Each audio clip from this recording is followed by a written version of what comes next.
Hoy te voy a contar la historia de Balac y Balaam. Y hay un personaje principal también en esta historia, una burrita. Está bien interesante la historia de Balac, Balaam. Hay que distinguir bien los personajes, porque suenan igual, pero son diferentes. Balac con C era un rey, el rey de Moab. Y Balaam con M era un profeta. Y la burrita de Balaam. Ok.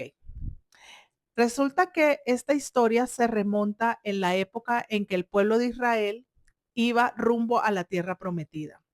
Acuérdate que ellos duraron 40 años caminando por el desierto y ya era el año número 40, o sea, ya habían cumplido el tiempo y ya ellos estaban en la última estación donde ellos, antes de ingresar a Jericó, que fue la primera ciudad que ellos conquistaron. Este lugar donde ellos estaban antes de ingresar a la tierra prometida eran los campos de Moab. Pero previo a eso, ya el pueblo de Israel había vencido o había derrotado a reyes amorreos. Dentro de esos había derrotado al rey Og de Basán.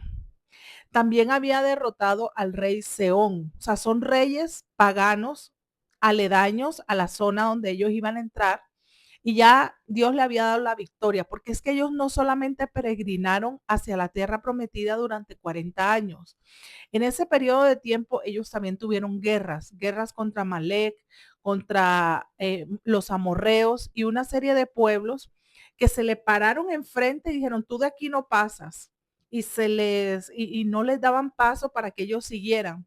Entonces el rey de Moab, al ver la amenaza latente que se acercaba, él tuvo miedo. Y él dice, bueno, yo tengo miedo, sí, o sea, tal cual, o sea, tengo miedo. Y él dice, pero voy a derrotarlos desde el punto de vista espiritual. Y él contrata a un hombre que la Biblia lo llama o se conoce como Balaam. ¿Quién era Balaam? Balaam era un profeta, pero hay que aclarar algo. Al principio tú lees la vida de Balaam y pareciera que fuese un profeta de Dios porque él habla con Dios, pero no era un profeta de Dios. Y al final de la historia ya vas a descubrir por qué. Pareciera, porque él lo contrata y hablan de que hay dos versiones. Dicen que el profeta Balaam era del río de la Mesopotamia, era de por allá, de esa zona, por Irak, por Ur de los Caldeos, por esa zona. Ahí nombran el pueblo de origen de este profeta. Hablan de un río, pareciera que fuera el río Éufrates, pero hay otras versiones que dicen que era del río Jordán, o sea, era del mismo país de Moab. O sea, no se sabe a ciencia cierta a qué, a qué lugar pertenece este profeta. No era un profeta de Dios porque no estaba con el pueblo de Dios. O sea, el pueblo de Dios cuando salió de Egipto, salieron todos juntos. Caminaron juntos por el desierto y entraron juntos a la tierra prometida. O sea, no fue que los de Rubén se fueron por allá, los de Dan se fueron para acá.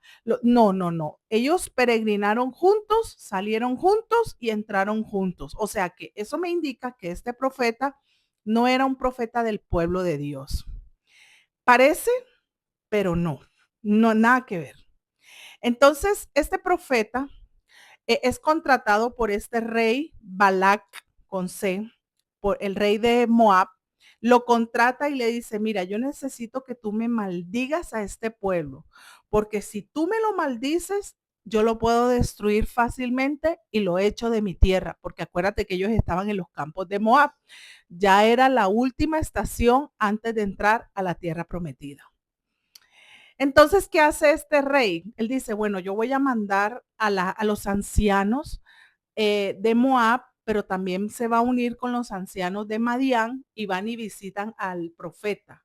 Y van hasta su casa y le dicen, mira, yo necesito que tú vayas y a encontrarte con el rey de Moab, o sea, a Balac, le llevan presentes y la encomienda es, necesitamos que vayas y maldigas al rey, al pueblo de Israel. Porque resulta que el tipo tenía fama. ¿Por qué tenía fama? Porque la misma Biblia lo dice, lo que tú maldigas será maldito y lo que tú bendigas será bendito. O sea, el tipo tenía fama, tenía prestigio, tenía popularidad en la región de ser un profeta o de ser una persona que utilizaba la palabra, ya sea para maldecir o para bendecir. Entonces, listo, manda la primera comitiva. Y dice la Biblia de que Dios le habló, pero el mismo profeta le dijo, bueno, espérate, a ver Dios qué me dice que haga y lo que él me diga, pues eso haré. Y uno dice, wow, este profeta es un profeta de Dios, del Dios altísimo, pero ya van a ver que no. Pareciera, pero no, ya van a ver. Entonces dijo Dios a Balaam, mira lo que le dijo, no vayas con ellos, ni maldigas al pueblo porque es bendito o bendito es. Primera vez, o sea, primera comitiva que mandó Balac, el rey. Y Dios le dijo por la noche, no, mira, no vayas con ellos, porque este pueblo es un pueblo bendito. Y los hombres se fueron los ancianos. Luego Balac, al ver que el profeta se negó, mandó a la gente más prestigiosa de su reino, o sea, mandó a los príncipes y subió la cuota del pago de lo que le iba a pagar para que le hiciera el favor de maldecir al pueblo de Israel. Entonces mandó a los príncipes más honorables, sube la tarifa y entonces Balaam, el profeta, le dice a los hombres, no se vayan porque yo tengo que hablar con Dios a ver el qué me dice y lo que él me diga, eso haré. Se quedaron esa noche los príncipes y Dios le volvió a hablar y le dijo, mira lo que le dijo. Le dice, y vino Dios a Balaam de noche y le dijo, si vinieron para llamarte estos hombres, levántate y vete con ellos, pero harás lo que yo te diga. Ok, y eso pasó. Al otro día, y ahí viene el episodio de la burrita, al otro día llega Balaam y se levanta, ensilla su asna, se va con estos hombres y va rumbo al encuentro con el rey. Ok, entonces cuando él se va rumbo al encuentro con el rey, pasa algo que pareciera contradictorio. Uno dice, bueno, Dios le da luz verde para que vaya y se encuentre con el rey, pero eso sí, vas a hablar lo que yo te diga. Y en ese momento sucede uno de los episodios más cómicos o más inverosímiles que podemos nosotros los cristianos ver o leer en la Biblia. Y es que aquí por primera vez un animal habla. Resulta que cuando ellos iban rumbo al encuentro con el rey, dice la Biblia que el ángel de Jehová se paró enfrente de Balaam y su asno o su burrita y se enojó, se encendió la ira. Entonces tú dirás, le dijo que vaya, él va y el ángel de Jehová se le para y se le enoja. ¿Y qué pasó aquí? Y ya vas a ver qué fue lo que pasó. Entonces el asna, como ella ve al ángel de Jehová, obviamente el profeta no lo ve. Y entonces él llega y la empieza a azotar porque el asna llegó y se fue hacia el campo corriendo y él llegó y la azotó. Luego iban caminando como por un viñedo que tenía dos paredes a los lados y el asna se volvió a parar y como quien dice, se fue hacia la pared, como quien dice, yo aquí no sigo. Y volvió y le pegó por segunda vez.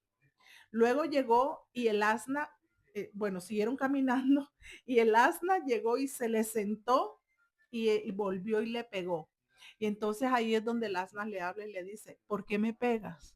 Y él le dice, porque tú te burlas de mí, no quieres caminar y no quieres andar. O sea, el profeta empezó a entablar una conversación con un animal. Y entonces, o sea, ¿qué es lo normal que nosotros haríamos si un animal habla? Pues salimos corriendo, nos asustamos. O sea, eso sería impresionante, pero para él fue algo natural hablar con su asna. Entonces el asna le dijo, oye, pero yo no he sido tu burra toda la vida y acaso yo te he tratado mal o he hecho algo semejante de no querer andar. Y él le dice que no, obviamente que no. Entonces él abre los ojos y ve el ángel de Jehová y entonces ellos empiezan a entablar una conversación y le dicen, mira, ¿Por qué? O sea, ¿por qué el ángel de Jehová se levanta airado a querer matar a Balaam por algo que él iba a hacer, que Dios le permitió? Pero aquí pareciera algo contradictorio. Lo que pasa es que él iba, pero sus intenciones, ¿se acuerda que nosotros hablamos de eso? Sus intenciones no eran las correctas, porque él le había dicho a los hombres que había mandado el rey, les había dicho la noche anterior, mire, el rey a mí me puede ofrecer un cuarto lleno de oro y de plata, pero es que Dios me dice que no vaya. Ay, no, pues tan santo.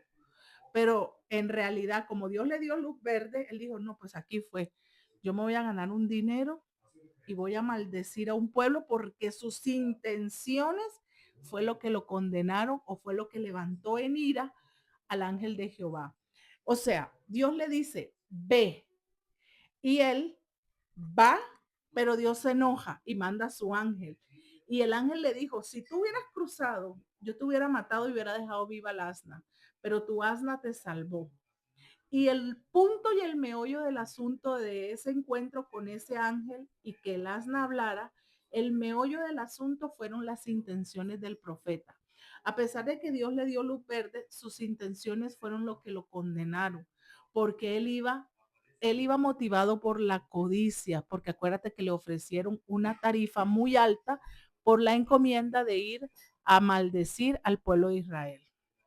Entonces aquí vemos un pasaje bíblico que para mí fue muy oportuno porque dice, todos los caminos del hombre son limpios en su propia opinión, pero Jehová pesa los corazones. Aparentemente usted puede hacer algo bueno, ¿verdad? Pero la intención es lo que Dios pesa y ya nosotros hablamos de eso. Y por eso se encendió el ángel de Jehová en ira y lo iba a matar por ese detalle. Porque aunque Dios le dijo, ve, pero tú vas a hablar lo que yo te diga. O sea, no vas a hacer lo que a ti te da la gana, ni vas a maldecir al pueblo porque esa no es la intención. Entonces, en ese preciso momento, en ese instante, el profeta tiene ese encuentro con ese ángel de Jehová, el asna habla, los ojos son abiertos y él descubre por el mismo pecado que sus intenciones no eran las correctas. Entonces, ¿qué hace él? Le dice, no, pues si es así, pues yo me devuelvo y no voy. Y él le dice, el ángel de Jehová le dice, sí, ve, pero ya sabes, vas a decir lo que yo te diga, que dije, que vas a hablar.